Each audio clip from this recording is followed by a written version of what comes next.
Hello everyone, I am doctor Jagjit, I am history teacher.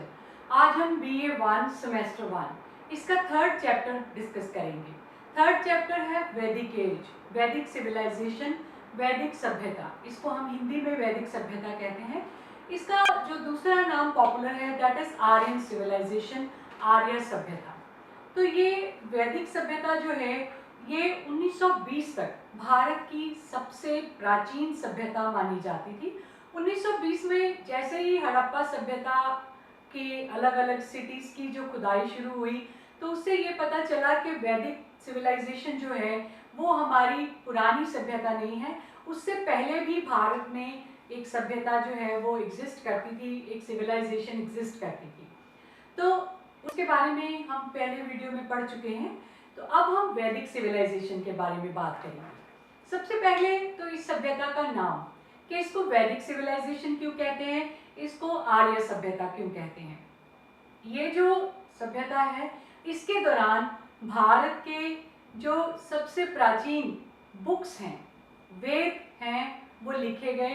वेदों से ही इसको वैदिक सभ्यता या वैदिक काल कहा जाता है। दूसरा, जो लोग हैं जिन्होंने इन वेदों को लिखा, जिन्होंने ये सभ्यता स्थापित की भारत में, वो अपने आप को आर्य कहते थे, इसीलिए इसको आर्य सभ्यता भी कहा जाता है। आर्य का क्या मतलब है? आर्य मीन्स अ सुपीरियर रेस, एक बढ़िया नस्ल। कि आर्य लोग जो हैं वो अपने आप को एक बढ़िया नस्ल के लोग समझते थे, वो अपने आप को आर्य कहलाने में बहुत ज़्यादा सम्मान महसूस करते थे। तो ये सभ्यता जो है आर्य सभ्यता, इसको हम दो भागों में लेते हैं। वैदिक पीरियड हम जिसको हम कहते हैं, दो भागों में लेते हैं इसको। वन इज अर्ली वैदिक पीरियड, सेकेंड इज लेटर वैदिक पीरियड। अर्ली और लेटर, अर्ली हम क्या है जो बहुत पहले है, लेटर जो बाद का है, वैदिक सभ्यता है। देखिए मैंने पहले भी डिस्कस किया है हड़प्पा सभ्यता के समय पे कि एक सभ्यता जो होती है वो तकरीबन 500 साल की मानी जाती है। उसके अंदर जो चेंजेस आती हैं, एक तरह से वो नई सभ्यता शुरू हो जाती है। तो ये वैदिक सभ्यता भी जो है इसके अंदर जितनी चेंजेस आई हैं, जितने बदलाव आए हैं, नयापन आया है, इसके बेस पे हम इसको दो भागों में बांटते हैं। जो इसका बिल्कुल पहले का काल है, स्टार्टिंग का पीरियड है, टोटल इसका टाइम पीरियड है 1500 ईस्वी पूर्व से लेके BCE जिसको हम कहते हैं, बिफोर द क्राइस्ट एरा। 1500 से लेके 600 तक, क्योंकि ये कम होता है, 1500 से लेके 600 ईस्वी पूर्व तक या BCE तक का टाइम हम इसको कहते हैं। और अर्ली वैदिक पीरियड हम लेंगे 1500 से लेके 1000 तक, 500 साल। ये सभ्यता 500 साल की तकरीबन बनती है। और इसमें ऋग्वेद की जो है वो लिखा गया, ऋग्वेद को लिखा गया, ऋग्वेद जो है उसकी कंपाइलेशन हुई। इसमें पूरे वैदिक काल में हम 4 वेद लेते हैं, ऋग्वेद, सामवेद, अथर्ववेद, यजुर्वेद और अथर्ववेद। ये 4 वेद जो हैं इनमें सबसे पहला वेद जो है वो है ऋग्वेद। तो ये 1500 से लेके 1000 ईस्वी पूर्व तक का समय जो है उसको हम अर्ली वैदिक पीरियड मानते हैं। और उसमें ऋग्वेदिक की जो है, ऋग्वेद की जो है वो लिखा गया, उसको ऋग्वेदिक की रचना हुई। उसके बाद में जो 3 वेद हैं, सामवेद, अथर्ववेद, यजुर्वेद, ये टाइम पीरियड है 1000 ईस्वी पूर्व से लेके 600 ईस्वी पूर्व, 600 BCE। तो ये 500 साल का टाइम है। ये सभ्यता थोड़ी चेंज हो गई है, इसीलिए हम इसको लेटर वैदिक पीरियड कहते हैं। तो ये वेदों में स्पेशलाइजेशन है। ऋग्वेद जो है वो भगवान के नाम पे जो श्लोक हैं इसमें लिखे गए हैं। ऋग्वेद में टोटल 10 चैप्टर हैं, चैप्टर्स को हम मंडला कहते हैं। और टोटल इसमें 1028 श्लोक जो हैं वो लिखे गए हैं।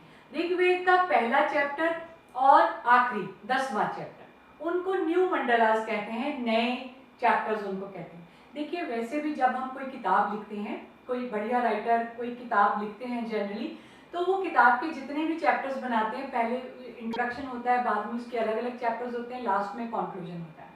जबकि किताब जब लिखी जाती है पहले उसके बाकी चैप्टर्स लिखे जाते हैं, सोशल, इकोनॉमिक, पॉलिटिकल सिस्टम सब लिखा जाता है, और लास्ट में इंट्रोडक्शन और कंक्लूजन लिखे जाते हैं, इसीलिए इंट्रोडक्शन और कंक्लूजन थोड़े डिफरेंट लगते हैं देखने में। तो वैदिक जो काल है उसमें ऋग्वेद जो है इसमें 10 मंडल जो है, पहला और 10वां मंडल, इनमें काफ़ी हद तक डिफरेंट लिखा हुआ है। इनको न्यू मंडलास कहते हैं, मतलब कि ये बाद में लिखे गए हैं बाकी सारे चैप्टर्स के लिखने के बाद में। जो उसका दूसरा चैप्टर है वो टोटली सोमरस को डिवोटेड है। सोमरस एक अल्कोहलिक प्रोडक्ट है, जैसे आजकल जैसे हम फैक्ट्री में अल्कोहल बनाते हैं ऐसा नहीं है। हमारे देश में कई ऐसी जड़ी बूटियां हैं, जैसे भांग है, ऐसी कई जड़ी बूटियों को मिक्स करके लोग उसके अल्कोहलिक कंटेंट जो है वो तैयार करते थे, एक जूस तैयार करते थे जिसको सोमरस कहा जाता है। वो एक इंटॉक्सिकेंट हम इसको कह सकते हैं, बट ये लोग अपने आप को थोड़ा अच्छा महसूस करने के लिए कभी लेते थे। इवन भगवान शिव के साथ इसको रिलेट किया जाता है। पहले ये भगवान को अर्पण किया जाता था, बाद में लोग खुद पीते थे। धीरे धीरे करके जब लेटर वैदिक पीरियड का समय आया तो उसमें ये सोमरस जो है इसके लिए माना गया कि ये तो एक अल्कोहल है, ये शराब है, सिर्फ देवताओं को अर्पण किया जाता था, आम लोगों में इसको पीना बंद कर दिया गया। जो लोग इसको पीते थे वो सिर्फ जो है एक लोअर स्ट्राटा होता था हमारी सोसाइटी का, जो बाद में कास्ट सिस्टम बना, ब्राह्मण, क्षत्रिय, वैश्य और शूद्र।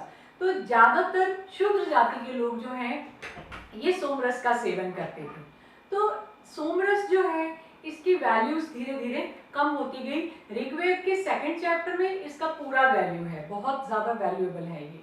तो ये सारा का सारा ऋग्वेद जो है इसमें बहुत कुछ हमें पता चलता है। कई औरतों के नाम हैं, ये पता चलता है कि औरतें पढ़ी लिखी थी अर्ली वैदिक पीरियड में। जो बाद के वेद हैं उनमें किसी औरत के नाम ज़्यादातर नहीं मिलते हैं, मिलते भी हैं तो बहुत कम, मतलब कि पढ़ी लिखी औरतों की कमी हो गई या औरतों के लिए पढ़ाई लिखाई का इंतज़ाम कम होने लग गया। इसके अलावा जो ऋग्वेद है, ऋग्वेद के अंदर सभा और स्मृति दो लिखे गए हैं। जैसे ये पता चलता है कि पार्लियामेंट हमारे देश में आज जो चलता है उसमें लोकसभा और राज्यसभा दो सदन है, ऐसे ही दो सदन सभा और स्मृति ये ऋग्वेद के अंदर लिखे गए हैं कि वहाँ का पॉलिटिकल सिस्टम हमें काफ़ी हद तक पता चलता है। इसके अलावा ये सारे के सारे वेद जो हैं ये संस्कृत भाषा में लिखे गए हैं और आर्य लोगों का इसमें काफ़ी हद तक व्याख्यान किया गया है। आर्य लोग कहाँ से आए हैं और यहाँ भारत में कैसे आए, उनसे पहले हड़प्पा सभ्यता है, ये एक कहानी है, इसके बारे में थियरीज पॉपुलर हैं इसके बारे में। आर्य लोग अपने आप को सुपीरियर रेस मानते थे, ये इंडस वैली सिविलाइजेशन के लोगों से बड़े डिफरेंट थे। कैसे और कैसे पता चलता है, देखिए जो सिंध घाटी सभ्यता के लोग हैं वो शॉर्ट हाइटेड थे, वो काले रंग के थे, वो फ्लैट नोज थे, उनकी आंखें छोटी छोटी थी। और जो आर्य लोग हैं वो टॉल हैं, वो गोरे हैं, वो शार्प फीचर्ड हैं, वो लड़ाके हैं, लड़ाई में काफ़ी तेज़ हैं, तंदुरुस्त हैं, बहुत ज़्यादा बहादुरी बहुत है उनके अंदर, एग्रेसिव पीपल हैं। और ये माना गया है कि ये आर्य लोग भारत में आए, इन्होंने सिंध घाटी सभ्यता के लोगों को ख़त्म किया, यहाँ से भगा दिया और अपना राज्य जो है यहाँ पे स्थापित कर लिया। और ये पता कैसे चलता है कि सिंध घाटी सभ्यता के लोग जो हैं वो शॉर्ट हाइटेड थे, क्योंकि उनके जितने भी हमें बिल्डिंग रिमेन्स मिले हैं उनके घरों के दरवाजे बहुत छोटे हैं, उनकी खिड़कियाँ बहुत नीचे हैं। तो घर के अंदर हम दरवाज़ा क्या करते हैं, हमारी हाइट से, या हमारे घर में कोई लंबे से लंबा गेस्ट भी आएगा तो उसकी हाइट से आधा फुट ऊंचा हम दरवाज़ा रखते हैं। तो मतलब हम लोग में जैसे 6 फुट की हाइट है तो 7 फुट का दरवाज़ा मैक्सिमम माना जाता है। खिड़की हम कैसे देखते हैं, कहाँ होनी चाहिए कि हम खड़े होके खिड़की से बाहर देख सकें। अगर हमें खिड़की से बाहर झांकने के लिए पहले टेबल पे चढ़ना पड़े तो बड़ा मुश्किल है, इसका मतलब ये गलत है। या हमें नीचे झुकना पड़े, खिड़की से देखना पड़े, ऐसा नहीं है। खिड़की बिल्कुल हमारी आंखों की सेध पे होनी चाहिए कि जिससे हम देख सकते हैं। जो सिंध घाटी सभ्यता के जो रिमेन्स हैं, बिल्डिंग रिमेन्स, उनकी खिड़कियां काफ़ी नीचे मिली हैं, जिससे पता चलता है कि उन लोगों की हाइट काफ़ी छोटी थी, उनके दरवाजे जो हैं वो छोटे मिले, उनकी छोटी हाइट का वो भी एक प्रमाण है। उनकी जितनी भी मूर्तियां मिली हैं उनमें उनका रंग जो है वो सांवला या ब्लैकिश काले रंग का दिखाया गया है।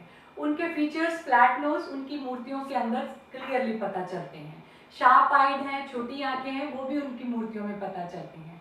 और आर्या लोग जो हैं, आर्या लोगों की मूर्तियों में उनका जो पता चलता है वो गोरे हैं, सफ़ेद रंग है उनकी स्किन का, और उनके शार्प फीचर्स हैं और उनकी हाइट ज़्यादा है, ये पता चलता है। इसके अलावा जो आर्या लोग हैं उन्होंने संस्कृत भाषा को काफ़ी प्रचलित किया। जो सिंध घाटी सभ्यता के लोग हैं वो लड़ाई पसंद नहीं हैं, क्योंकि उनके पास में कोई हथियार ही नहीं मिले हैं। ऐसे पता चलता है कि उनको लड़ाई का कोई अंदाज़ा ही नहीं था, बड़े हथियार नहीं उन्होंने रखे हुए। पर आर्य सभ्यता के अंदर आप देखेंगे तो तलवार, भाले और बहुत से हथियार जो हैं, उससे ये पता चलता है कि ये लोग लड़ाई करने में बहुत माहिर थे और लड़ाई करने के लिए तैयार रहते थे। तो ये आर्य सभ्यता जब भारत में इस्टाब्लिश हुई तो ये इन्होंने हड़प्पा सभ्यता को बिल्कुल पहले तहस नहस किया, उसके बाद में अपने आप को यहाँ पे इस्टेब्लिश किया। तो जब इन्होंने अपने आप को इस्टेब्लिश किया, ये आर्य सभ्यता की तरह अर्बन नहीं थे, बिल्कुल रूरल थे, बिल्कुल जो है एक विलेज की तरह जो है, इनका बहुत ज़्यादा पछड़ापन था इनके अंदर। तो इनके जो पहले अर्ली वैदिक पीरियड में जो मकान मिले हैं वो कच्चे हैं, मिट्टी के गारे के मकान मिले हैं। इसके अलावा जो इनके बर्तन हैं कच्ची मिट्टी के मिले हैं। इंडस वैली सिविलाइजेशन के कंपैरेटिवली इनका काफ़ी हद तक जो स्टैंडर्ड है वो पुअर है। तो आज हमने जो बात करनी है social, economic, religious and political condition of India during वैदिक सिविलाइजेशन।